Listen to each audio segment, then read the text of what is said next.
Hello everyone, welcome to my channel. I am Mimi Dogra, solicitologist, numerologist and astrologer.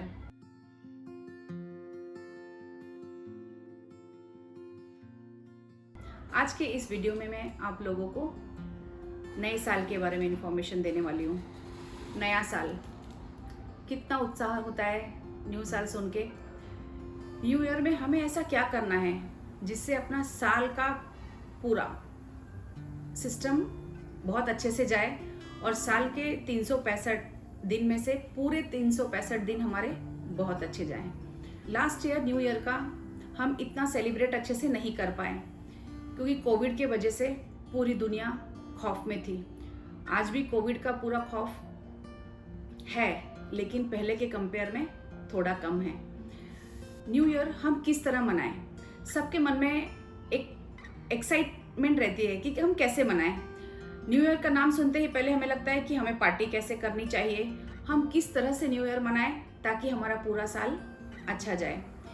मैं आपको कुछ खास tips दूंगी जिससे आपका पूरा साल बेहतरीन तरीके से गुजरेगा, और कुछ टिप्स ऐसे भी दूंगी कि जो आपको वो नहीं करना है।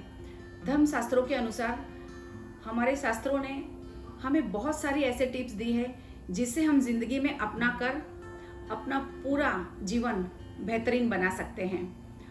2022 आने वाला है। अभी 2022 पदार्पण करेगा। 2021 को हम टाटा बाय बाय कर देंगे और उसे हम अच्छी तरह विदा करेंगे और न्यू ईयर का हम वेलकम करेंगे। 2022 कैसा जाना चाहिए? सबके मन में बहुत ही एक्साइटमेंट होगा। सबसे पहले आपको ये बताना चाहूँगी न्यूमरोलॉजी के अकॉर्डिंग। न्यूमरोलॉजी के अकॉर्डिंग 2022 वीनस का साल है। वीनस यानी 2022, 2 + 2 + 2 कितना हो गया? 6 यानी वीनस। 2022 अपना लग्जरी का साल जाने वाला है। इसमें आपको बहुत सुख सुविधा मिलेगी। आप जो चाहें, जैसे लग्जरी चीज़ें आप लेना चाहते हो, ये साल 2022 बहुत अच्छा है क्योंकि शुक्र का है। इसलिए चलिए, आपको तो मैंने बता दिया कि 2022 हमारा कैसा गुजरने वाला है और ऐसे कौन से खास टिप्स हमें यूज़ करने हैं जो हमारा 2022 साल बेहतरीन तरीके से जाए। चलिए हम अपने टिप्स की तरफ चलते हैं कि हमें ऐसा क्या करना है। सुबह सुबह घर में भजन मंत्र अवश्य लगने चाहिए। इससे घर का पूरा एटमॉस्फेयर पॉजिटिव होता है।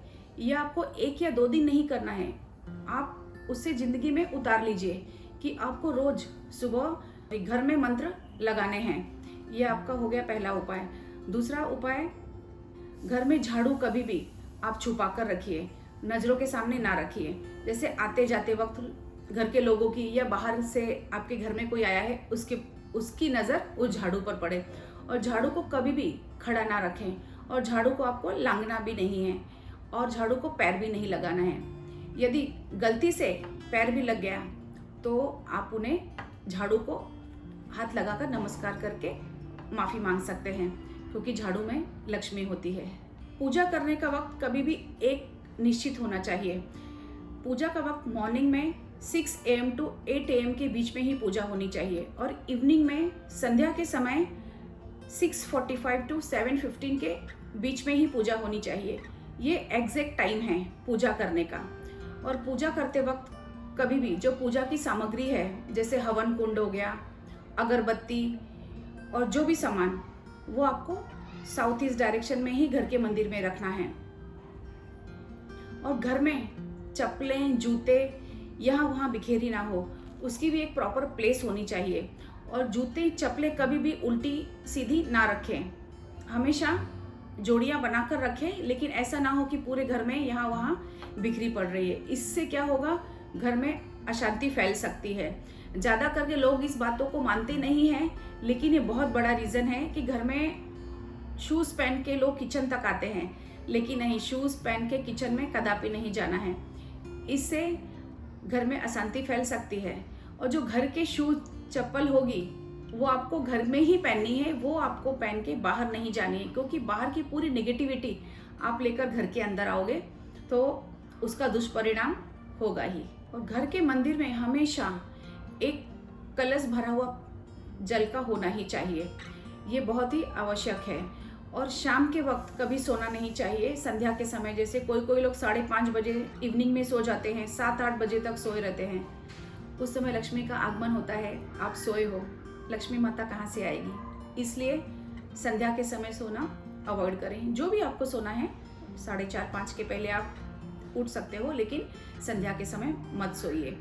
और इवनिंग के समय तुलसी माता पे एक घी का दीपक ज़रूर लगाएं। घर का सेंट्रल ऑफ द हाउस वो कभी भी खाली होना चाहिए। वहाँ हैवी वस्तु ना रखें, जैसे शोकेस हो गया, कबर्ड हो गया, सोफ़ा सेट हो गया, वो हैवी सामान वहाँ नहीं रखना है। और वहाँ सेंट्रल खाली रखिए, तो क्योंकि वो ब्रह्म स्थान है, वो हमेशा खाली होना चाहिए। और रात के वक्त जब आप पूरा किचन समेट लोगे, कुछ घर में क्या होता है कि जूठे बर्तन बेसिन में रात भर पड़े रहते हैं, ये बहुत ही गलत बात है। कभी भी रात को बर्तन साफ करके ही आप सोने जाएं।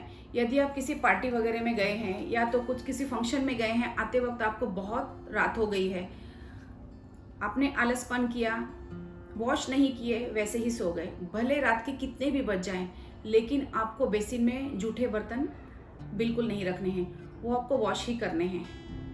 न्यू ईयर के पहले आपको एक संकल्प लेना है। आप में जो भी बुरी आदत है वो आपको छोड़नी होगी, क्योंकि जो आप न्यू ईयर से पहले संकल्प लोगे वो आपको पूरा साल निभाना है। आप देखेंगे कि वो आपकी बुरी आदत किस तरह छूट चुकी है। यदि आपको ड्रिंक की हैबिट है या बहुत ज़्यादा हैवी ड्रिंक करते हो या और कुछ व्यसन की आदत है, आप संकल्प ले लीजिए और आपको साल भर वो पालन करना है, ठीक है। और अगला उपाय है, अभी कोविड का पीरियड आप देख चुके हो, काफ़ी लोगों की नौकरी जा चुकी है, काफ़ी लोगों के घर में यहाँ तक कि राशन भी नहीं है। आप संकल्प लीजिए, अगर भगवान ने आपको इतना दिया है कि सामने वाले की आप मदद कर सकते हो तो मदद ज़रूर करें।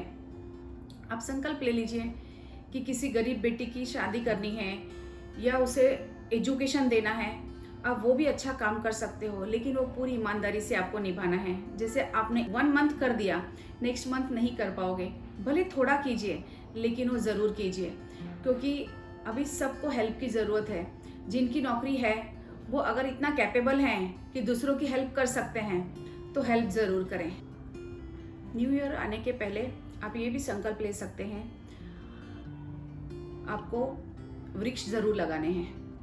लेकिन वृक्ष लगा दिए, जैसे किसी मंदिर में लगा दिए या खुले प्लेस पे लगा दिए, वृक्ष लगाकर आपको खाली वही वृक्ष लगा के छोड़ना नहीं है, साल भर उसकी सेवा करनी है, उस पे पानी डालना है, जो आपको उसकी सेवा करनी है वो ज़रूर करनी है। ऐसा नहीं कि वृक्ष लगा के छोड़ दिया, बाद में वो वृक्ष सूख गए, फिर कुछ मतलब नहीं है। इसलिए साल भर उनकी सेवा करें।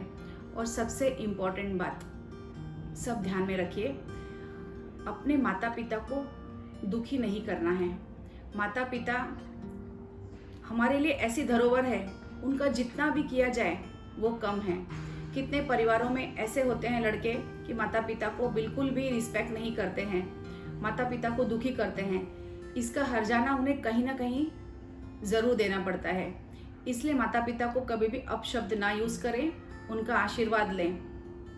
अगर बच्चे माता पिता को दुखी करते हैं, माता पिता को मन दुखी तो होता है, लेकिन वो अपने बच्चों को बद्दुआएं नहीं देते हैं।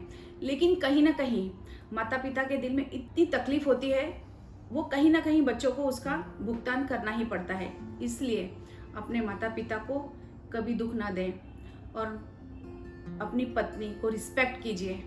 उन्हें आप ऐसा मत समझिए कि चलो घर में है, कुछ काम नहीं कर रही है, तो अगर वो जॉब कर रही है तो आपको साथ में घर में उनका हाथ बटाना है।